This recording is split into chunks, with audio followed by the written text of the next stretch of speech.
Hey, what's up? Welcome, guys. My name is Oluwale Godwin, and welcome back to Economics. I promised in our last video that we shall be talking about the goals of macroeconomics in the subsequent video. So here we are today. Now, why is it that the government is interested in macroeconomics? Because I was mentioning the fact that governments of countries are seriously interested in macroeconomics since it talks about economic aggregates. First, for the standard of living of their citizens, and second, to score political points. If there are other benefits, well, up to them. Now, the goals of macroeconomics, once again, if we revisit them, we have output growth, low unemployment rates, low inflation rates, price stability, interest rates, and the balance of payments. Now, when we talk about the output growth, I was saying that output growth is all about the GDP, gross domestic product. So every serious government wants to make sure that the gross domestic product grows every quarter, or at least every year. So when we hear that the GDP of a particular country in a certain quarter has reduced by 2.3%, let's say we have it has become negative. It has become negative, maybe minus 2.3%, or maybe it has fallen from the way it grew in the previous quarter. That is a source of concern for the government. Now, why is it so? It's simply because so I've divided this into two. We have goals of macroeconomics and we have effect on. So our first output growth.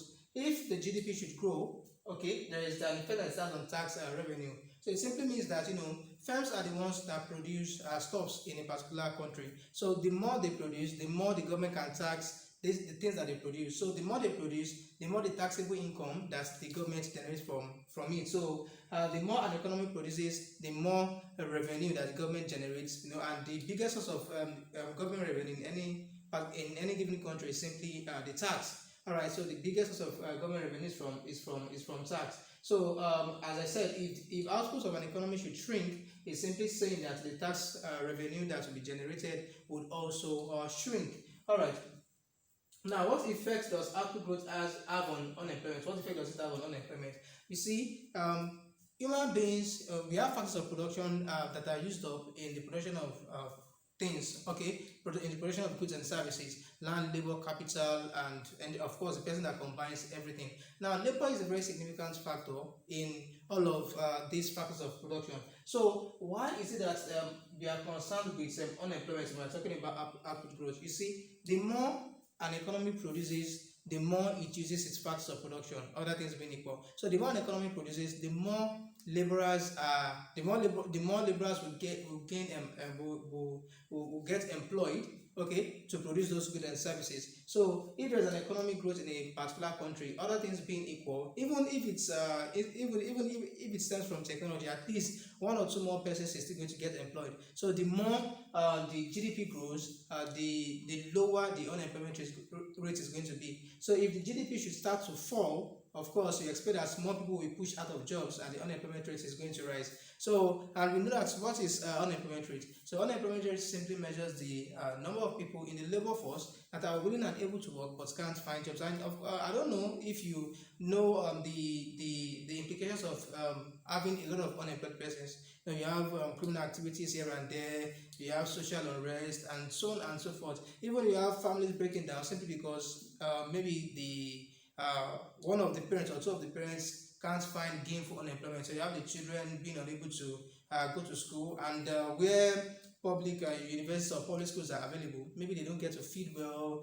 All of those difficulties that comes with you being unemployed. Now let's leave that. So what effect does output growth also have on SOL? I call SOL the standard of living. So what happens is that the standard of living of citizens in a country also depends on the rate at which its output is growing, that is the rate at which the GDP is growing. So if more of commodity is produced, of course we expect that a variable which we call the GDP per capita, okay, which is simply GDP per person, okay, is going to rise. All right, so it's going to rise. So and that is going to translate into an increment in standard of living. That is, if the output growth, that is, if the money generated from the output growth is properly utilized, we will discover that there's going to be an increment in standard of living of the populace. Okay, so apart from that, we have better choices. The more an economy produces goods and services, the more choices that the citizens of that country is going to have. So whether it was a car that was being produced before and now you now have two different brands, so that means you as an individual can choose between buying this car or buying the other one. So if you have 5 different brands, then that means, so it becomes better for you. You're not forced, you're not compelled to buy a particular brand. Okay, and you can, so that means you have a better standard of living. It's also translate into increase in income, increase in household income, and so on and so forth. So now don't let us waste too much time on that. Now, what about low unemployment rate? Why is the government concerned? Why is it the goal of macroeconomics? Why is low unemployment rate a concern for macroeconomics? So number one, leads to better incomes or increased incomes. So when you have a family, you have an household where none of the parents or none of the supposed breadwinners are employed, and then they later get employed, you expect that that family should at least be better off than it was before. All right, so there is an increment in income, which is going to translate into other things. Now, we also talk about tax revenue. So when there is low unemployment rate, this is just synonymous to what we explained here. So low unemployment rate stems from an output growth, and that is going to translate into tax revenue. So there will be a higher tax revenue for the government, simply because more people are being employed. So you can tax the people, you can tax the products. You can tax more people now, you can tax more products, and at the end of the day, the government generates more revenue, and vice versa. So when the unemployment rate is high, we expect that household incomes fall. Okay, tax revenue would fall as well, because what the government can tax now, the people it can tax have reduced, and the products it can tax, and the services it can tax, they've also reduced. Number 3, so what is the effect of low unemployment rate on infrastructure? So infrastructure, this is talking about infrastructure development and social amenities. So when there is low unemployment rates, this point stems from increments in tax revenue that the government generates, simply because it can tax more people and more products. So the money, or some of the money that the government generates, can then be put into infrastructure development and the production and the investment in social amenities for people. All right, so you see how low unemployment rate is a concern, a huge concern for the government and macroeconomics. So you see that all of this they affect us in one way or the other. When there is better infrastructure, we expect that the standard of living of people increase. Okay, we expect that there's a better life expectancy. We expect that firms, other things being equal, now are going to be incurring lower cost of production, and that's going to translate into lower prices. And then goods will be made cheaper for people to buy. So the benefits are endless. Now we also have standard of living (SOL). So I've explained that. Let's not overbeat that. Now, low inflation rate. So when we say low, what is inflation rate? That's the first question. So inflation rate is simply the increase in the average price level of in an economy. The increase in the average price level of commodities in an economy. So to clarify that, if you have a loaf of bread, okay, and the price of a loaf of bread increases, you discover that the price of a loaf of bread increases. As long as bread is not the only product in the economy, and it is only the price of a loaf of bread that increases, that is not inflation. So inflation has to do with the average price level. So it has to cut across several products in the economy, if not all the products in the economy. So when we say that there is inflation in the economy, it's not because the price of one good or a few goods has increased, and that is why, that's not what we call inflation. We are talking about almost all the goods in the economy, or a reasonable amount of goods in the economy, in such a way that everybody kind of feels it, that okay, the prices of things have actually gone up. So why is the government now bothered about low inflation rates? First, we have a better standard of living. So when there is low inflation rate, that is prices. This is stemming from what I will call a real wage and then nominal wage. You see, prices rise faster than the wage that workers receive. Okay, so when we have low inflation rate, that is when the price level is low, that is when things are cheap. So that's just the implication. When things are cheap, you discover that, or when things become cheaper, you discover that the real wage of workers, okay, is going to be higher. And real wage is just talking about the purchasing power of workers. Okay, so that's what real wage is concerned about. So when the inflation rate was 10% before, and then the inflation rate becomes 5%, so that's just telling us that the real wage has become better. So what a worker could purchase before, he could now purchase more of it, even with the same amount of income. So that is what is being referred to as an improvement in the standard of living. Now, 2, okay, what is the effect of a low inflation rate on the currency? When the inflation rate is low, Okay, but what's going to occur is that there's going to be a valuable currency, that is, the currency would make sense. Okay, there was a time in I think it was Zimbabwe, when the currency, when the inflation rate was just so much, and who knows, maybe you had to stack a lot of money in a big bag to be able to buy a pen. So it was really a very terrible situation. So in that was actually a very high inflation rate. So what I'm just trying to say is that the higher the inflation rate in an economy, the lower the value of that currency, and the lower the inflation rate in an economy, the higher the value of the currency. Okay, because when you have a higher inflation, it simply means you would have to be chasing fewer goods with a lot of money than you were doing before, with more money than you were doing before. So if this marker were 15 naira before, and inflation rate is, let me say, maybe 100%, of that's actually too much. I'm just saying that, so I'm just trying to say that it doubles in price. Okay, so that means I would have to get this marker for 100 naira. Okay, and you see, so that means more money is being used to purchase a marker. So now look at that across the economy. If a car were, let's say, 300,000 naira before, so now you need 600,000 naira to get the same car. So at the end of the day, you just discover that money begins to lose its value, okay, than where it was before. So that is a reason why the government is concerned about keeping the inflation rate as low as possible. Not that it's going to be equal to zero, but reasonably low as possible. Okay, it also has an effect on the exchange rate. Now, you see, that also stems from the valuable currency. Okay, so what this is just trying to say here is that when there is inflation in an economy, because the currency is now losing its value. You understand? So by the time you try to exchange that currency with a foreign currency that has not lost its value, you then discover that the exchange rate is going to increase. It's going to be higher in this particular case. So what does that mean? Let's say a naira was being exchanged for $1 before. Okay, I don't think that has ever happened, but just an example. And now, because there is inflation, okay, to purchase that same dollar, you'll be needing 2 naira to do that. 2 naira. So that means that naira as for example, when there is inflation, okay, and a certain percent. So at the end of the day, you might now have to purchase the same $1 with 2 naira. Okay, or let me say 400 naira was being exchanged for $1 before, and now that there is inflation, it might become 500 naira being exchanged for $1. So that is just trying to tell us that it's really a big mess. Okay, naira is losing its value while the dollar is relatively gaining its value. Okay, gaining more value, with respect to the naira. Now, all of these, they have implications. They might be good for Nigeria, and they may not be good for Nigeria. So in the case where there is inflation in Nigeria, which leads to an increase in the exchange rate, okay, in terms of dollar to naira, okay, it simply makes the economy, it simply makes Nigeria, the exports from Nigeria cheaper, and the imports from the US relatively expensive. Okay, relatively expensive. That is, becomes more expensive than it was before, relatively.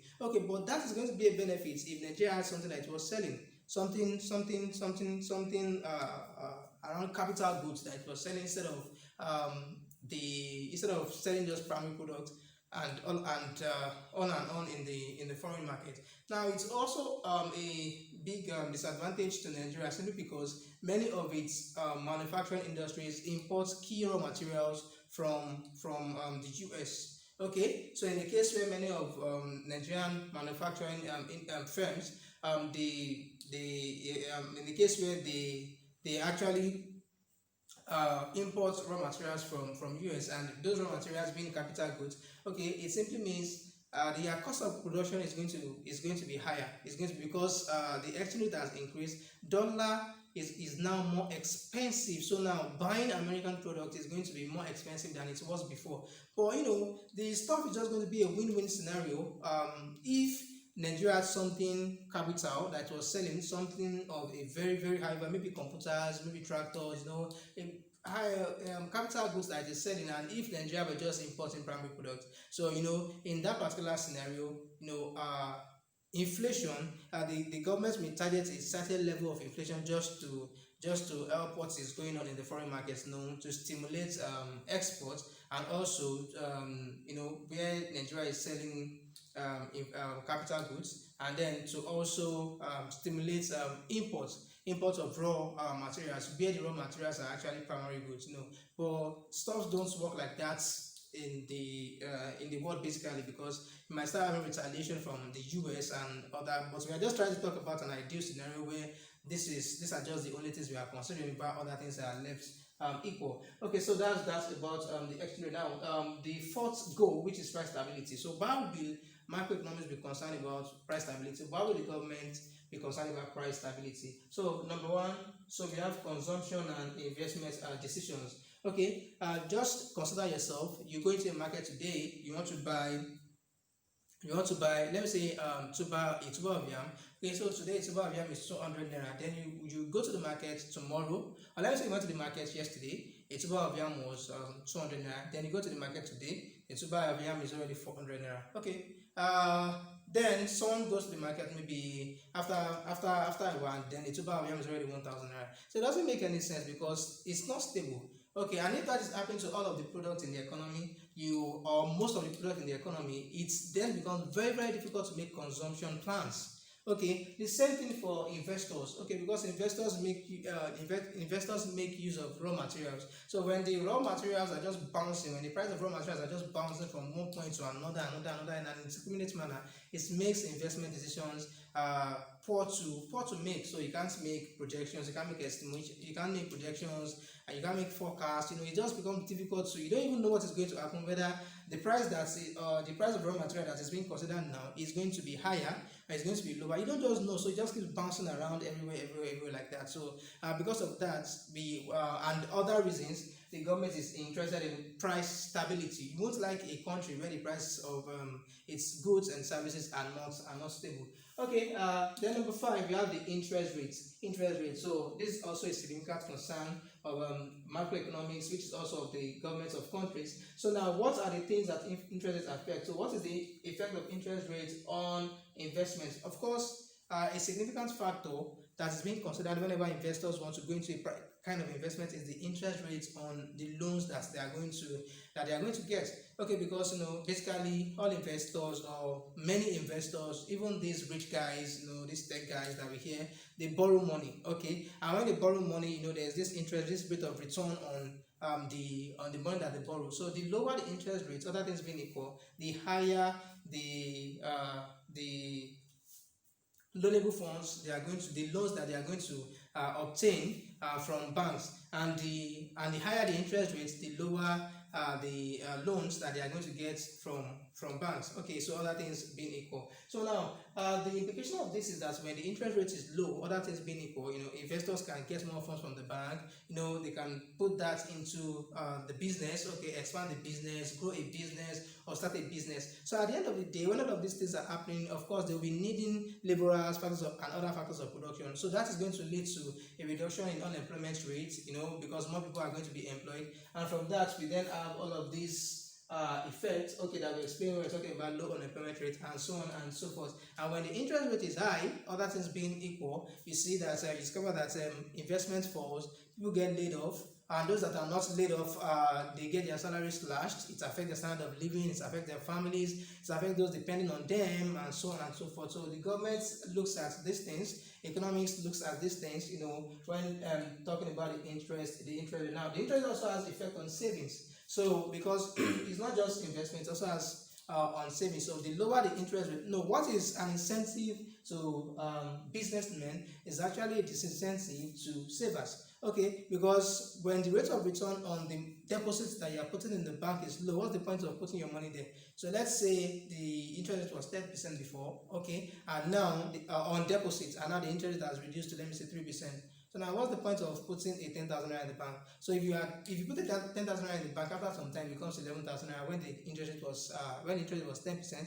Then now that it has fallen to 3%, so that means you are just going to be having 10,300 naira. So you might just withdraw your money, take your money elsewhere, make other profitable investment with your money, or just spend it and enjoy it, because 300 naira to you may not just be anything. So that's about that. So interest rate has effect on investment.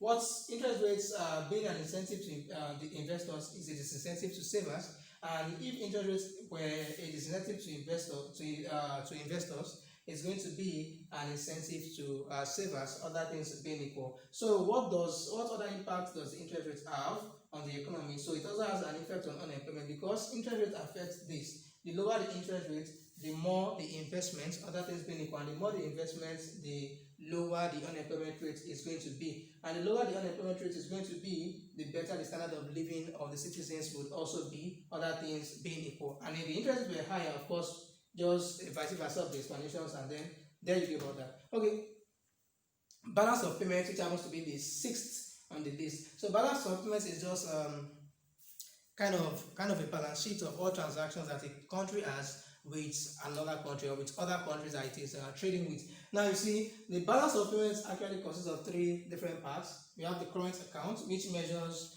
the goods and services that are being exchanged, the value of the goods and services that are being exchanged between one country and another country. We have the capital account, which is just talking about assets that are being exchanged, between one country and another country. And then we have the financial account, which is just talking about money, and financial instruments. Okay, so the balance of payments ordinarily should be, it's just like a balance sheet. So a balance sheet is ordinarily supposed to be balanced, of course. But then there are situations where the balance of payment may not be balanced. So here we might have a deficit, and might have a surplus, which might be from any of its components. So the current accounts, which happens to be the balance of trade accounts, okay, may be in deficit, and these two may not be able to complement for the deficit here, which is going to make the balance of payments to be in deficit at the end of the day. And one of them might be in surplus, and the other two may not be able to bring it back, into becoming a neutral, like a zero,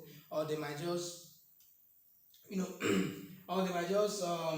interrelate in one way or the other, in which there's going to be a balance of payment surplus. But I want you guys to just take this home, that ordinarily the balance of payments is meant to be balanced, because what is a credit on this side is going to be recorded as a debit on another side. So money goes out, money comes in, everything is inside the balance sheet of the country, if I should put it that way for better understanding. So that's that about that. Sometimes you don't every variable, let me say every instrument, is not being recorded in the balance of payments, and a way or the other, where at the end of the day, a country has a deficit, or it has a surplus. So let's just look at the balance of payment, the effect of the balance of payment on trade partners. You see, if Nigeria wants to trade with China, for example, and China discovers that the financial stand of Nigeria is not that. In other words, it discovers that Nigeria is struggling with its balance of payment deficit. So China may decide not to trade with Nigeria. Like, it's just like,